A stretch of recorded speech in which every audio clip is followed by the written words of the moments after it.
வணக்கம் மாணவர்களே. இன்று 5ஆம் வகுப்பு தமிழ் பாடத்தில் உள்ள இயல் 6 உழவு பொங்கலை பற்றி பார்க்க போகிறோம். முதல்ல இந்த பாடலை நம்ம இசையோட பாடி பார்க்கலாமா?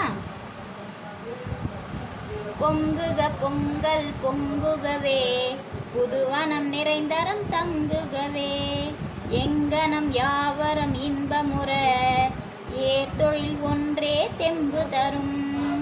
உணவுப் பொருள்கள் இல்லாமல் உயிரோடிருப்பது செல்லாது, பணமும் அது தரும் நலனெல்லாம் பயிர்கள் விளைவிப்பதன் பலனேயாம்.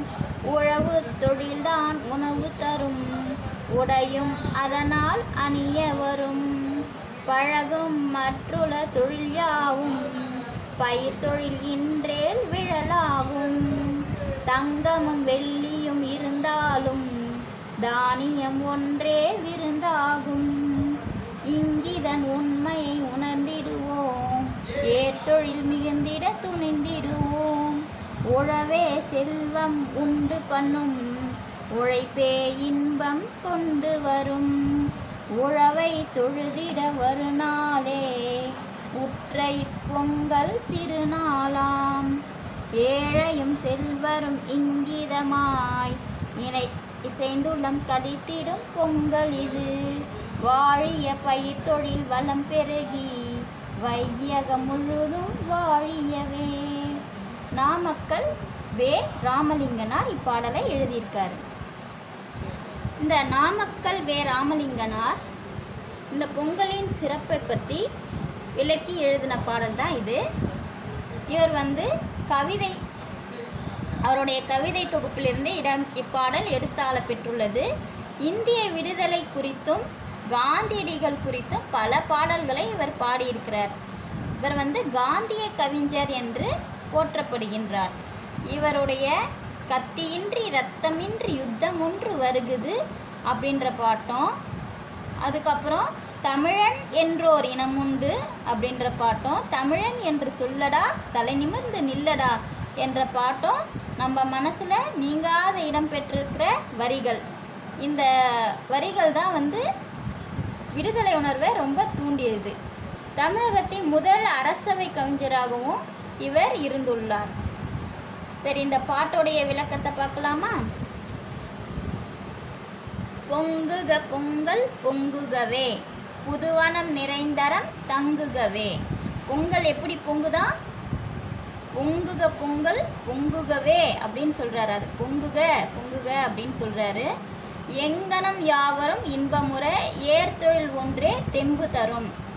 எங்கேயும் யாவருமே இன்பமாய் வாழ்வதற்கு ஏற்ற தொழில் ஏர்தொழில்தான். உணவுப் பொருட்கள் இல்லாமல் உயிரோடு இருப்பது செல்லாது. உணவுப் பொருள் இல்லாமல் யாராவது உயிரோடு வாழ முடியுமா? முடியாது. பணமும் அது தரும் நலனெல்லாம் பயிர்கள் விளைவிப்பதன் பலனேயாம். பணமும் பணத்தினால் வருகின்ற பயன்களும் பயிர்கள் நன்றாக விளைஞ்சதுனால்தான் முடியும், இல்லைன்னா முடியாது. உழவு தொழில்தான் உணவு தரும், உடையும் அதனால் அணிய வரும். பழகும் மற்றுள்ள தொழில் யாவும் பயிர் தொழில் இன்றேல் விழலாகும். உழவு தொழில் தான் நமக்கு உணவு தரும் இல்லையா? உடையும் அதனால் தான் அணிய வரும். மற்ற தொழில்கள்லாம் நம்ம கற்றுக்கிட்டாலும் பயிர் தொழில் இல்லைன்னா மற்ற தொழில்களும் வீணாகும். தங்கமும் வெள்ளியும் இருந்தாலும் தானியம் ஒன்றே விருந்தாகும். தங்கம் வெள்ளி இருந்தால் அதை நம்ம சாப்பிட முடியுமா? முடியாது. தானியம் இருந்தால் தான் நம்மளால் சாப்பிட முடியும். தானியம் ஒன்றே விருந்தாகும். இங்கிதன் உண்மையை உணர்ந்திடுவோம். இந்த உண்மையை நம்ம உணர்ந்து செயல்படணும். ஏர்தொழிலை மிகுந்திட துணிந்திடுவோம். ஏர்தொழில் நிறைய செய்ய நம்ம துணிந்து செயல்படுவோம் அப்படின்னு சொல்கிறார். உழவே செல்வம் உண்டு பண்ணும். உழவு தொழில் தான் நமக்கு செல்வத்தை கொடுக்கும். உழைப்பே இன்பம் கொண்டு வரும். உழைத்தால்தான் நாம் இன்பமாக வாழ முடியும். உழவை தொழுதிட வரும் நாளே, உற்ற இப்பொங்கல் திருநாளாம். இந்த உழவு தொழிலை நாம் தொழுதிட வேண்டும். அதற்காக வருகின்ற நாள்தான் இப்பொங்கல் திருநாள். ஏழையும் செல்வரும் இங்கிதமாய் இசைந்துள்ளம் களித்திடும் பொங்கல் இது. அதாவது ஏழையாக இருந்தாலும் சரி, ரொம்ப செல்வந்தர் வசதியானவராக இருந்தாலும் சரி, ஒன்றாக இணைந்து இசைந்து உள்ளம் களித்திடும், அவர்களுடைய உள்ளம் மகிழ்ந்திடும் பொங்கல் இது. வாழிய பயிர்த்தொழில் வளம் பெருகி, பயிர்த்தொழில் வளம் பெருகி வாழ வேண்டும் என்கின்றார்.